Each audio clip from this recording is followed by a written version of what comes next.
याआधीचा कोइंबतूर ते त्रिची प्रवास बघितला नसेल तर नक्की बघा, लिंक डिस्क्रिप्शनमध्ये आहेच.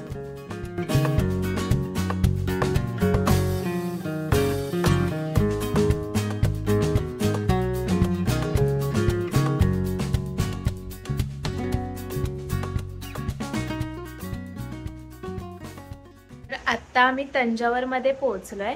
आम्हाला साधारण तिरुचिरापल्लीमधून तंजावरमध्ये पोहोचायला 1.5 तास लागला. तर आत्ता आम्ही मराठा पॅलेसला जाणार आहोत. तर मराठा पॅलेस जे आहे तर ते संध्याकाळी 4:30 वाजता क्लोज होतं. तर त्याआधी आम्हाला तिथे पोहोचायचं आहे. एका गूढ भव्य राजवाड्याची ही गोष्ट, जिथे इतिहास अजूनही दरवाजामागे हळूच डोकावतो. हाच आहे तो तंजावर मराठा महाल. जर तुम्ही या महालाबद्दल ऐकलं नसेल तर आजची ही सफर तुमच्यासाठी खास आहे.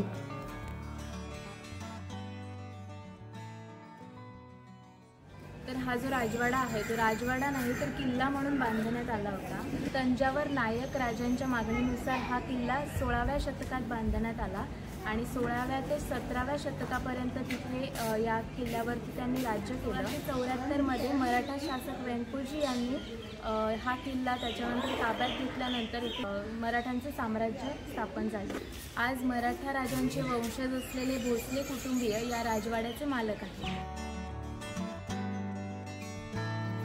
मराठ्यांच्या इतिहासाचा एक सुवर्ण अध्याय, जो तामिळनाडूच्या भूमीत आजही तितक्याच भव्यतेने उभा आहे.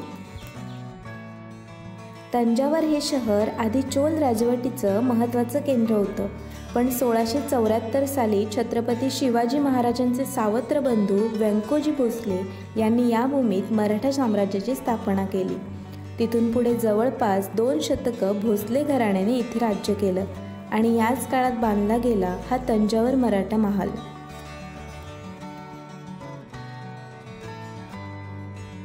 तर आता आपण जाणार आहोत नटराज हॉलमध्ये. इथे खूप साऱ्या नटराजाच्या मूर्ती आहेत.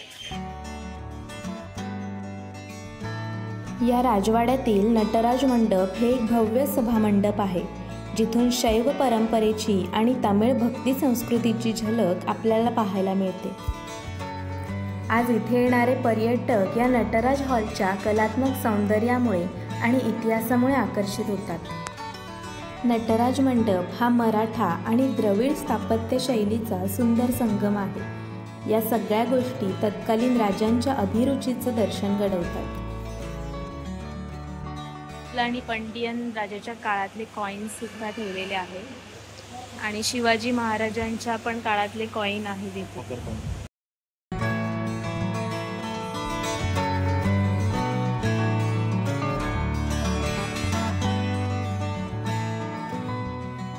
सगळ्या ज्या मूर्त्या आहेत त्या ब्रॉन्झ या मेटलपासून बनवलेल्या आहेत. या महालात तुम्हाला दिसतील भव्य दालने, लाकडी शिल्पकला, प्राचीन चित्रे आणि एक खास राजवाडा संग्रहालय, जिथे तंजावरच्या भूतकाळाचा अमूल्य ठेवा जपला आहे.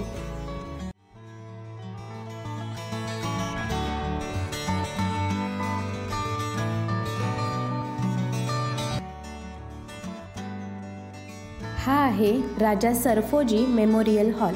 या हॉलमध्ये प्रवेश करताच आपल्याला त्यांच्या आयुष्याचा आणि कार्याचा प्रभावी इतिहास पाहायला मिळतो. सरफोजी दुसरे हे शेवटचे मराठा राजे इथे राहायचे. त्यांचा हा पुतळा हा इंग्रजांनी त्यांच्या वाढदिवसाची भेट म्हणून त्यांना दिला होता. पुतळा संपूर्ण इटालियन मार्बलचा आहे.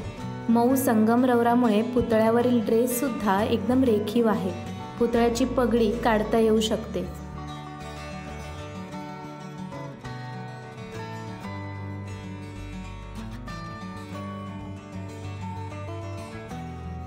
हे आहे सरस्वती महाल ग्रंथालय. इथे हजारो हस्तलिखित ग्रंथ आजही व्यवस्थित ठेवलेले आहेत.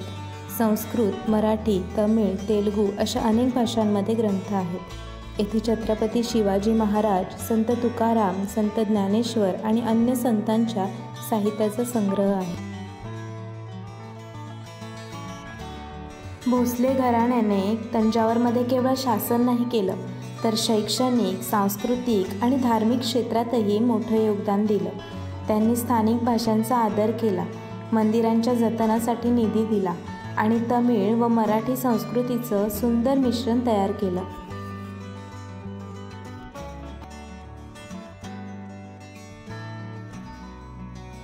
संग्रहालयात अनेक प्राचीन काळातली भांडी ठेवलेली आहेत जी अन्नदान किंवा समारंभासाठी वापरण्यात यायची, ज्यांची क्षमता साधारण 1000 लिटरपेक्षा जास्त आहे.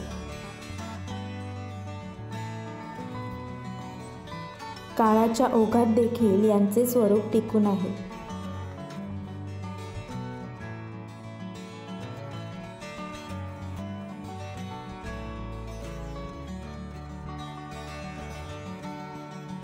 इथल्या म्युझियममध्ये काही दुर्मिळ आणि पारंपरिक वस्तू विक्रीसाठी ठेवल्या गेल्या आहेत. पारंपरिक दीपमाळा, तांब्याची भांडी, तंजावर पेंटिंग्स, हस्तनिर्मित दागिने व कलाकुसरी वस्तू यांची खरेदी तुम्ही इथे करू शकता. तंजावरमध्ये आल्यावर सगळ्यात जास्त एक्साइटमेंट होती ती इथल्या भाषेची. इथे काही ठिकाणी तंजावर मराठी भाषा बोलली जाते.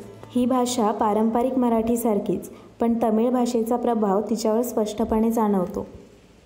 तर इथे जी लोक आहेत तर त्यांची भाषा ही तंजावर मराठी आहे, म्हणजे मराठी आणि तमिळ मिक्स आहे. तर जिथे कुठे मला असा चान्स मिळाला तर मी तुम्हाला ही भाषा नक्की ऐकवेन. तंजावर मराठी पुरीला मराठी मिक्स, तमिळ मराठी मिक्स. सोले सोले तंजावर मराठी एपडी इरिकिंग बरा आहे का ना. सोंद ऊर महाराष्ट्र इथं मराठी लँग्वेज, मराठी तमिळ मिक्स. इथे तंजावर मराठी. महाराष्ट्र कोकण. அக்கா நீங்க சொந்த ஊர் என்ன, தஞ்சாவூர் மராட்டியில என்ன சொல்ல? கொஞ்சம் கொஞ்சம். பேரு என் பேரு என்ன, என்ன சொல்ல? तुझं नाव काय? तर इथे तंजावर मध्ये येऊन मराठी भाषा ऐकायला मिळते.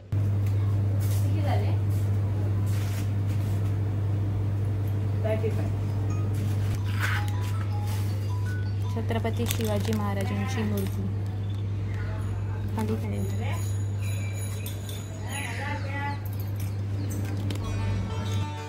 त्या काळात तंजावरमध्ये मराठी ही दरबारी भाषा होती. आज जरी मराठी भाषा तंजावरमध्ये धोक्याच्या सीमेवर असली तरी काही संस्था आणि अभ्यासक या भाषेच्या संवर्धनासाठी प्रयत्न करत आहेत आणि त्यामुळेच दक्षिण भारतातील मराठ्यांच्या सांस्कृतिक ओळखीचा जिवंत पुरावा अजूनही टिकून आहे. पॅलेस बघून झाल्यानंतर थोडीशी शॉपिंग करून आम्ही पोहोचलो हॉटेलवर.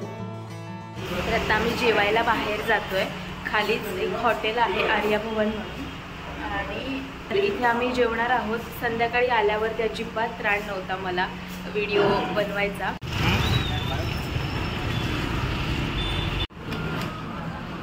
कोत्तू परोठा आणि ही व्हेज बिर्याणी मागवली आहे. तर ही रूम जी आहे जी आम्ही बुक केली आहे ती ही ऑनलाईन बुक केली आहे. बृहदेश्वर टेम्पल आहे त्याच्या अगदी जवळ आहे. खाली एक बस स्टँड लागतं, तर त्या लोकेशनने तुम्ही या रूमसाठी सर्च करू शकता. एक छोटीशी रूम टूर आहे. हा बेड आहे आणि इथे मस्त एक आरसा आहे, एक कपाट आहे छानपैकी, आणि इकडे टीव्ही आहे. इकडे एक टेबल दिलेला आहे आणि AC रूम आहे. That's it. तर ज्यांना कोणाला बजेट फ्रेंडली आणि क्लीन रूम हवी असेल एवढ्या प्राईजमध्ये ही रूमही बेस्ट वाटली. तर इथून जे टेम्पल आहे तर इकडे आपल्याला उद्या जायचं आहे. रात्रीचा इथून व्ह्यू खूप छान दिसतो, पण आत्ता खरंच एनर्जी नाही आहे तिथे जायला. त्यामुळे आजचा हा व्हिडिओ इथेच संपवते, पण तंजावरची भटकंती संपलेली नाही आहे. त्यामुळे पुन्हा भेटूया एका नवीन व्हिडिओसोबत आणि नवीन एनर्जीसोबत.